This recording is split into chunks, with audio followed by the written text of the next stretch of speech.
ლეიბორისტული პარტიის საჭარისო ორგანიზაციის ლიდერი დავით რობაქიძე თვითმმართველობის შედეგებს გამოეხმაურა. დავით რობაქიძის განმარტებით ნაციონალურმა მოძრაობამ რეალურად 7 კანდიდატის გაყვანა შეძლო, რადგან სხვა პარტიის სიით გასული კანდიდატებიც რეალურად ერთიანი ნაციონალური მოძრაობის გუნდის წევრები არიან.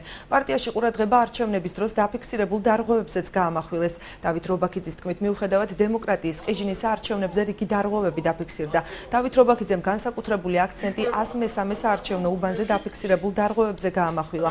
ლეიბორისტული პარტია ბათუმის საოლქო საარჩევნო კომისიისგან უბნების ხელახალ გადათვლას ითხოვს. ბათუმის 79 საოლქო საარჩევნო კომისიაში განმარტავენ, რომ ლეიბორისტული პარტიიდან ოლქში საჩივარი არ შესულა, დავით რობაქიძემ კი პოლიტიკური განცხადება გააკეთა.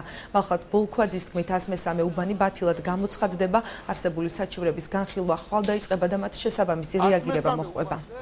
ქართული ოცნების ბიულეტინებში აღმოჩნდა შემოდობილი სხვადასხვა პოლიტიკური სუბიექტების ბიულეტინები. მათ შორის იყო სალომე ზურაბიშვილის პარტიის ბიულეტინები, ჩვენი ბიულეტინები, რომლითაც იმ საარჩევნო უბანში 200-ზე მეტი ხმა დააგროვა ოცნებამ და მათმა კანდიდატმა, რომელიც რეალურად არ დაუნგროვებია. კატეგორიულად ვითხოვ და მოვთხოვ უკვე ოლქს და CSK-ს.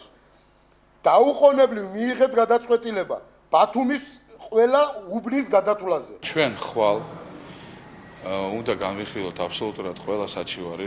განხილვის დროს ყველაზე მნიშვნელოვანი არის იმ პროცესების უშუალოდ თვითმხილველი ადამიანების მიერ მოცემული ინფორმაცია, თუ კერძოდ კონკრეტულად რას ხედავდნენ ისინი უბანზე, იყო თუ არა რაიმე პრობლემა, რა პრობლემა იყო ეს, იყო თუ არა სერიოზული პრობლემა და ასე შემდეგ.